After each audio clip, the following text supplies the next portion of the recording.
Examination classes में आपका स्वागत है। भारत की जनगणना 2011 रिपोर्ट आज में हमारी दूसरी क्लास है। पिछले क्लास में मैंने दशकीय वृद्धि के बारे में बात की थी और आज मैं लिंगानुपात और साक्षरता के बारे में बात करूंगा। अगर हम लिंगानुपात की बात करते हैं तो लिंगानुपात होता क्या है? 1000 पुरुषों में महिलाओं की संख्या के अनुपात को 1000 पुरुषों में महिलाओं की संख्या के अनुपात को लिंगानुपात कहते हैं। यानी कि जहां पे 1000 पुरुष हैं, ठीक है, अगर उसकी तुलना हम महिलाओं से करते हैं, ठीक, अगर उस 1000 पुरुषों की तुलना महिलाओं से करते हैं तो इसको हम लोग कहते हैं लिंगानुपात। यानी कि 1000 पुरुषों की तुलना में कितनी महिलाएं हैं, 1000 पुरुषों की तुलना में कितनी महिलाएं हैं। अगर हम भारत की बात करते हैं 2011 के रिपोर्ट के अनुसार, ठीक है, 2011 के रिपोर्ट के अनुसार हमारे देश की यानी कि भारत की, ठीक है, भारत का लिंगानुपात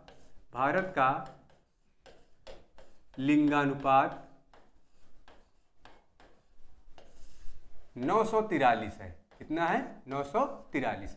यानी कि हमारे भारत में 1000 पुरुषों की तुलना में 943 महिलाएं हैं। ठीक है, 2011 के अनुसार हमारे भारत में 1000 पुरुषों की तुलना में 943 महिलाएं हैं। अगर हम 1991 की बात करें तो ये अब तक का सबसे न्यूनतम लिंगानुपात रिकॉर्ड किया गया था। 1991 की बात करें तो अब तक का न्यूनतम था। कितना था अब तक का न्यूनतम? 927। यानी कि 1991 में जो रिपोर्ट आई थी उस टाइम 1000 पुरुषों की तुलना में महिलाओं की संख्या कितनी थी? 927। उस टाइम 1991 में 1000 पुरुषों की तुलना में महिलाओं की संख्या कितनी थी? 927। अब हम लोग बात करते हैं राज्यों के बारे में। किस राज्य में ज्यादा लिंगानुपात है, किस राज्य में कम लिंगानुपात है। यानी कि कौन कौन से राज्य ऐसे हैं जहां पे हमें क्या है, महिलाओं की संख्या 1000 पुरुषों की तुलना में ज्यादा मिलती है, और ऐसे उन राज्यों की बात करेंगे जहां पे महिलाओं की संख्या 1000 पुरुषों की तुलना में क्या है, कम है। तो इसमें देखो, अगर हम लोग राज्यों की बात करते हैं तो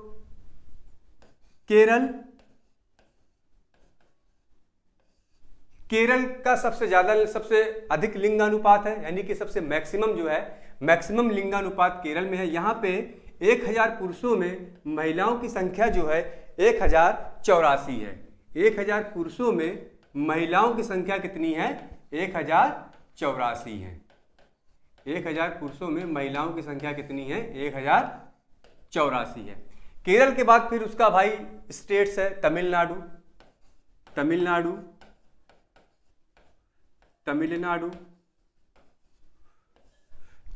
के बाद आएगा आंध्र प्रदेश।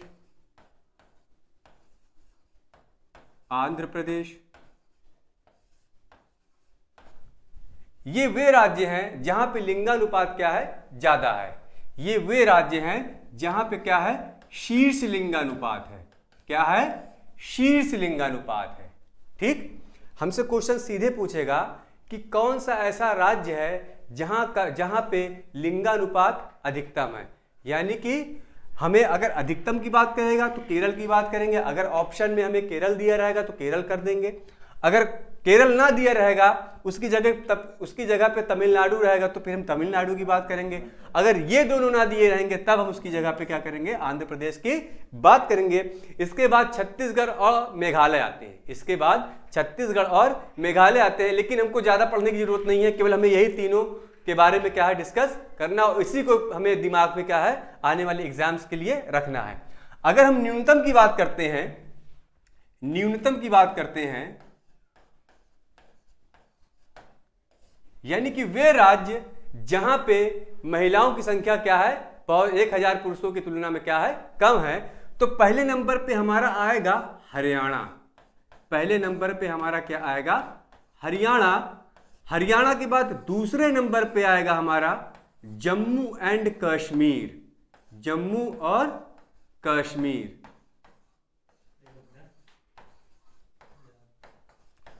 इसके बाद हमारे तीसरे नंबर पे आएगा सिक्किम। इसके बाद जो है हमारा तीसरे नंबर पे आएगा क्या चीज, सिक्किम।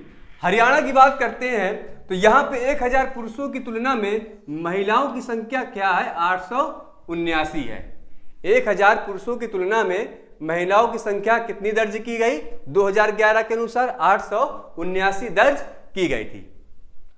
ये हमारे क्या है, हमसे पूछेगा शीर्ष राज्य कौन है जहां पे महिलाओं की संख्या क्या है, ज्यादा है, लिंगानुपात ज्यादा है, केरल है। और जहां पे लिंगानुपात क्या है, सबसे कम है, वो हमारा हरियाणा है।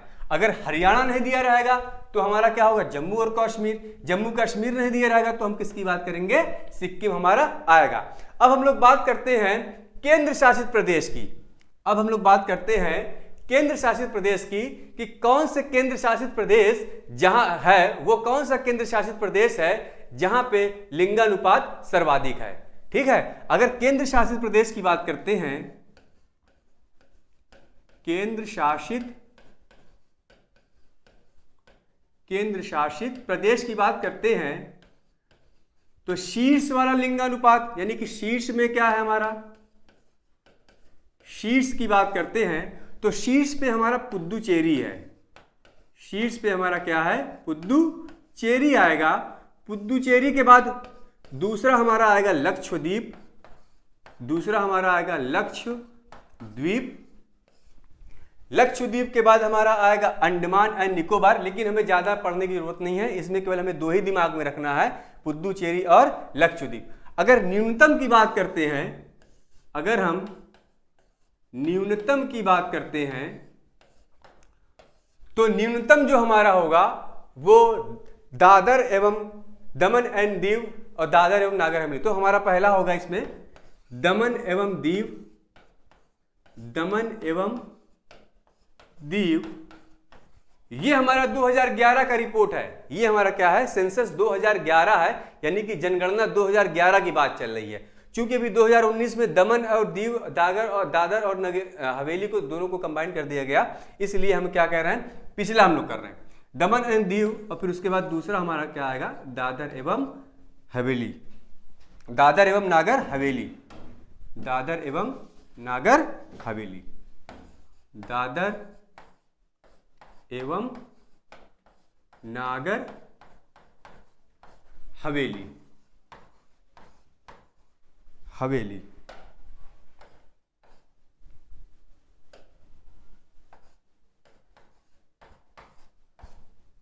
यानी कि केंद्र शासित प्रदेश में न्यूनतम लिंगानुपात दमन और दीव में है और मैक्सिमम क्या है, पुद्दुचेरी। पुद्दुचेरी के बाद लक्षद्वीप और इधर क्या है, दादर एवं नागर हवेली। अब हम लोग बात करते हैं 0 से 6 वर्ष के, 0 से 6 वर्ष की आयु, ठीक है, 0 से 6 वर्ष के लोगों का लिंगानुपात की बात करते हैं तो 0 से 6 वर्ष में, 0 से 6 वर्ष में, ठीक है, 0 से 6 वर्ष के वर्ग में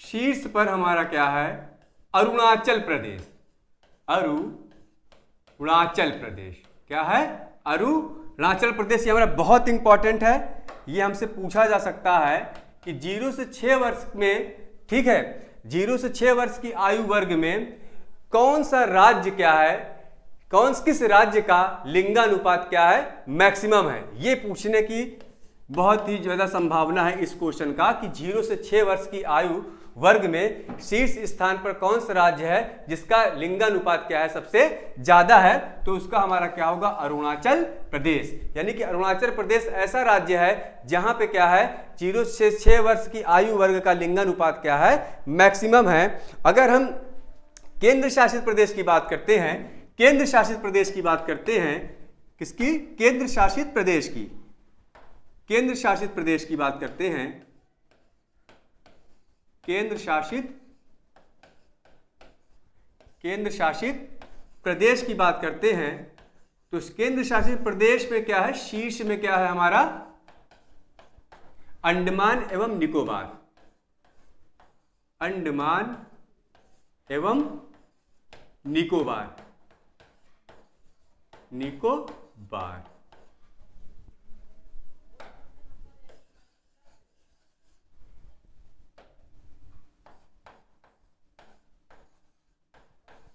निकोबार।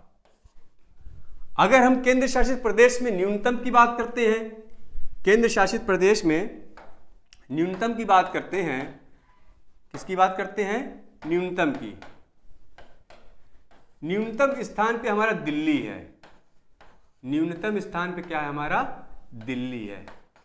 किसकी बात कर रहे हैं? 0 से 6 वर्ष आयु वर्ग में, 0 से 6 वर्ष आयु वर्ग चल रहा है हमारा। क्या है? 0 से 6 वर्ष आयु वर्ग की बात करते हैं। 0 से 6 वर्ष आयु वर्ग की बात करते हैं। लिंगानुपात। हमसे क्वेश्चन यही से पूछेगा कि केंद्र शासित प्रदेश में न्यूनतम पे कौन है? हमारा दिल्ली है, और शीर्ष पे क्या है? अंडमान एवं निकोबार है। और अगर हम लोग स्टेट्स की बात करते हैं, यानी कि मेन राज्य की बात करते हैं, तो 0 से 6 वर्ष की आयु वर्ग में अरुणाचल प्रदेश क्या है? शीर्ष पे है, जहां पे 0 से 6 वर्ष का लिंगानुपात क्या है? मैक्सिमम है। जहां से 0 से 6 वर्ष के आयु का वर्ग हमारा क्या है? वर्ग लिंगानुपात क्या है? मैक्सिमम है। अब हम बात करते हैं साक्षरता की। अब हम बात करते हैं भारत की साक्षरता के बारे में बात करते हैं। किसकी बात करते हैं? साक्षरता के बारे में बात करते हैं। साक्षरता के बारे में बात करते हैं। साक्षरता, जब हमारा क्या देश आजाद हुआ तो हमारे देश पे ज्यादातर लोग क्या थे? निरक्षर थे। ठीक है, यानी कि शिक्षित नहीं थे। शिक्षित नहीं होने का कारण क्या था? एक तो हमारा देश गुलामी में था, फिर बहुत सी क्या है हम लोगों को मतलब कि इतना मतलब कि फ्रीडम नहीं दिया गया था कि हर वर्ग का आदमी क्या कर सकता था? पढ़ सकता था। हमारे पास इतना फ्रीडम नहीं था, ना हमारे पास इतना पैसा था, क्योंकि यहाँ पे उतनी शिक्षा जो है अच्छी नहीं थी। इसलिए लोगों को क्या करना पड़ता था? बाहर जाके शिक्षा को ग्रहण करना पड़ता था। यानी कि जो अच्छी शिक्षा थी वो ज़्यादातर विदेशों में ही लोग जाके लेते थे। तो साक्षरता की बात करते हैं तो 1951 की बात करते हैं तो हम लोग 1951 में जब हमारा सेंसस आया, ठीक है, 1951 की डेटा की बात करते हैं। 1951 की बात करते हैं तो उस टाइम हमारे देश की साक्षरता कितनी थी? 18.34%। हमारे देश में कितने लोग साक्षर थे? 18.34%। यानी कि अगर हम लोग आज की तुलना करते हैं, 2011 की तुलना करते हैं, तो 2011 का जो रिपोर्ट आया था उसमें 73% लोग क्या थे? भारत के साक्षर पाए गए थे। यानी कि जो एजुकेटेड लोग पाए गए थे वो कितने परसेंट थे? 73%। कितने परसेंट थे? 73%। अगर 1951 की बात करते हैं तो 1951 में 27.16% पुरुष साक्षर थे। कितने थे? 27 पुरुष की बात करते हैं उस टाइम। यानी कि जो हमारे पुरुष थे वो कितने लोग कितने परसेंट साक्षर थे? 27.16%। 27.16% पुरुष क्या थे? साक्षर थे। कितने थे? 27.16% पुरुष साक्षर थे तथा 8.86 यानी कि 8.86%, ठीक है, महिलाएं साक्षर थी। 8.86% महिलाएं साक्षर थी। महिलाओं की बात करते हैं, महिलाओं की बात करते हैं या महिलाएं की बात करते हैं या महिला की बात कर लेते हैं, ठीक है, महिला की बात करते हैं तो 8.86% क्या थी? उस टाइम महिलाएं साक्षर थी। ठीक है, 8.86% क्या थी? महिलाएं साक्षर थी। यानी कि अगर अभी की तुलना करते हैं तो ये ना के बराबर है। लेकिन जैसे जैसे हमारा देश नई नई पॉलिसी आई, ठीक है, पंचवर्षीय योजनाएं बनी, प्रथम पंचवर्षीय योजना, द्वितीय पंचवर्षीय योजनाओं में तो ज़्यादातर पढ़े लिखों की आवश्यकता पड़ी। इंडस्ट्रियलाइजेशन हुआ था तो पढ़े लिखे लोगों की बहुत ही आवश्यकता थी। तो इसलिए क्या था कि उस टाइम जो है लोगों को पढ़ने लिखने में बहुत ही मतलब कि पढ़ने लिखने की बहुत ही आवश्यकता हुई और लोग क्या है बहुत ही ज़्यादा पढ़ाई लिखाई के क्षेत्र में आकर्षित हुए और बहुत लोग क्या करने पढ़ने लिखने लगे। अगर हम 2011 की बात करते हैं, इस टाइम 2011 की बात करते हैं तो 2011 में, ठीक है, जो भारत की साक्षरता है वो हमारी कितने परसेंट है? 73%। वो हमारी कितने परसेंट है? 73%। इस 73% में अगर हम लोग क्या करते हैं, पुरुषों की बात करते हैं, किसकी बात करते हैं, पुरुष की बात करते हैं, तो पुरुषों में लगभग 81%, पुरुषों में 81% जो पुरुष थे वो साक्षर पाए गए। कितने पाए गए? 81%, लगभग 81%।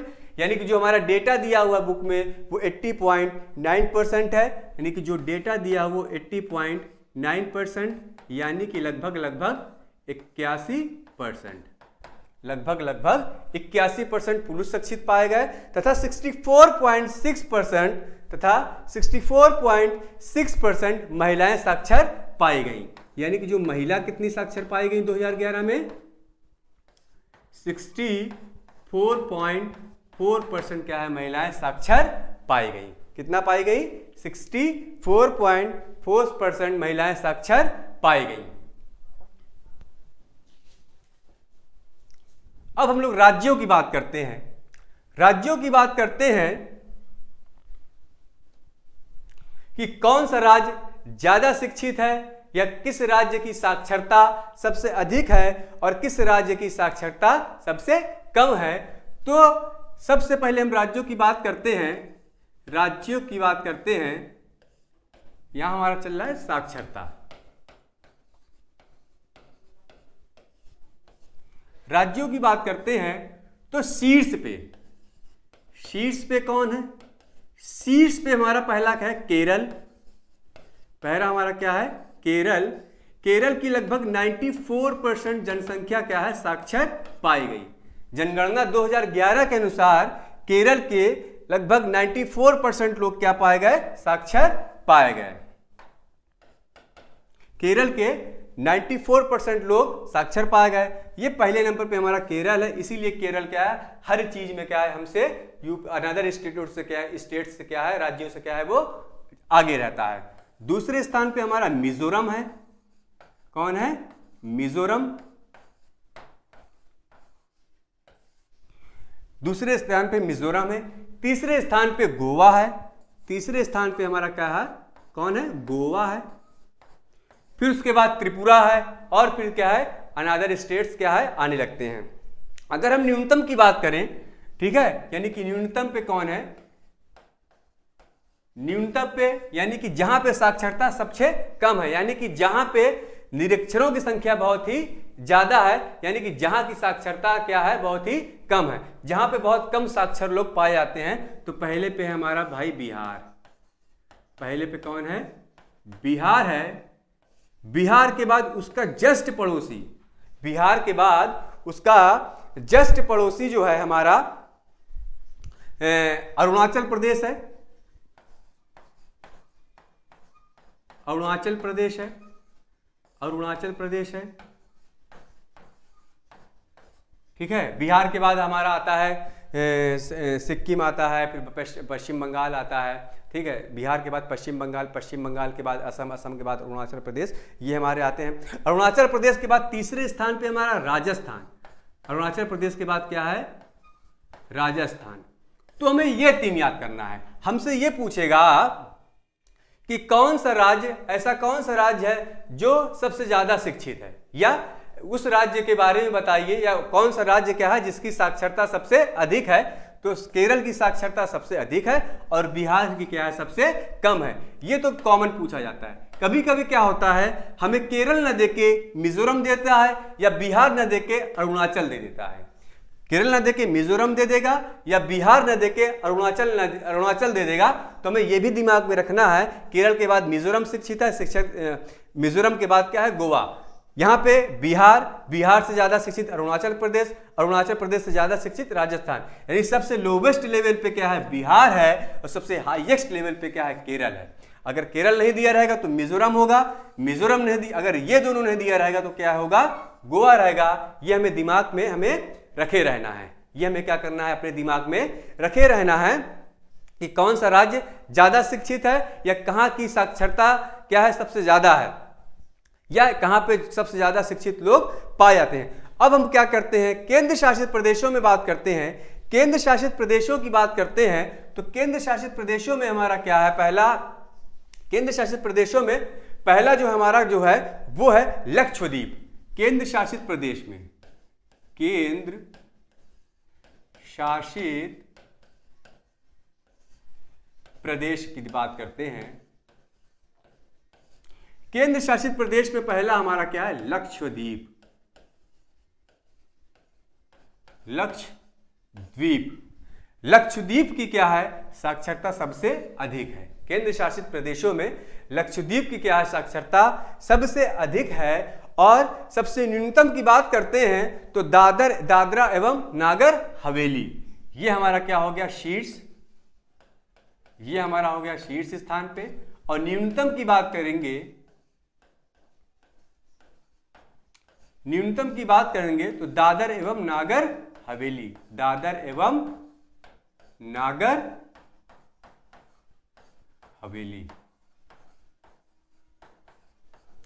यही हमसे पूछेगा कि केंद्र शासित प्रदेश में सबसे साक्षर प्रदेश कौन है, या सबसे न्यूनतम साक्षर प्रदेश कौन सा है, या किसकी साक्षरता क्या है, सबसे कम है। अब आगे बात करते हैं, एक और क्वेश्चन हमारा बनता है, यदि लक्षद्वीप ना दिया रहेगा, लक्षद्वीप के बाद क्या है, दूसरे नंबर पे हमारा आता है दमन एवं दीव। कौन आएगा, दमन एवं दीव। इस दमन एवं दीव, यानी कि हमें लक्षद्वीप के बाद साक्षर कौन है, दमन एवं दीव। लेकिन ज्यादातर क्वेश्चन यही से बनता है, ज्यादातर क्वेश्चन क्या है, हमें यही से बनता है, इसलिए हमें इसको ज्यादा ध्यान देने की जरूरत नहीं है। इसे हमें क्या है, ज्यादा ध्यान देने की जरूरत नहीं है। अब हम लोग आगे बात करते हैं, निरक्षर व्यक्तियों की सर्वाधिक वृद्धि, ठीक है, या निरक्षर व्यक्तियों की सर्वाधिक वृद्धि 2011 के अनुसार कहां पे हुई, ठीक है, 2011 के अनुसार निरक्षर व्यक्तियों की, ठीक है, यानी कि 2011 के अनुसार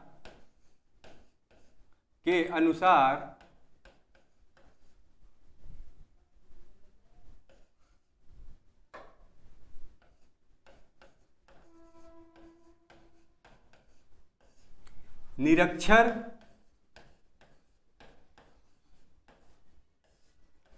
व्यक्तियों में वृद्धि, निरक्षर व्यक्तियों की वृद्धि,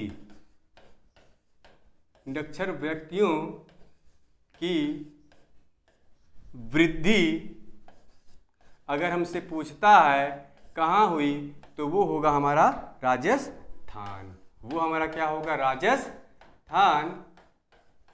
यानी कि राजस्थान में निरक्षर लोगों की संख्या क्या है, बढ़ी। और हमसे ये भी पूछ सकता है कि 2011 के अनुसार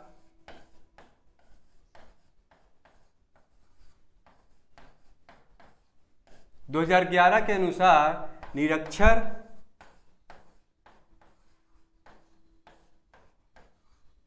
व्यक्तियों की संख्या, व्यक्तियों की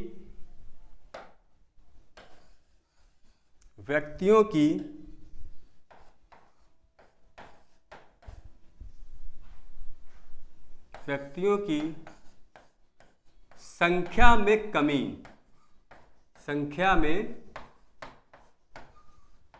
कमी, बस हमारा यूपी, इसको याद रखे रहना, कौन है, उत्तर प्रदेश, उत्तर प्रदेश। यानी कि निरक्षर लोगों की सर्वाधिक वृद्धि यानी कि कहां हुई, राजस्थान में। और कमी कहां पाई गई हमारी, कमी कहां पाई गई, कमी हमारी उत्तर प्रदेश में पाई गई। ये ध्यान रखना है हमें।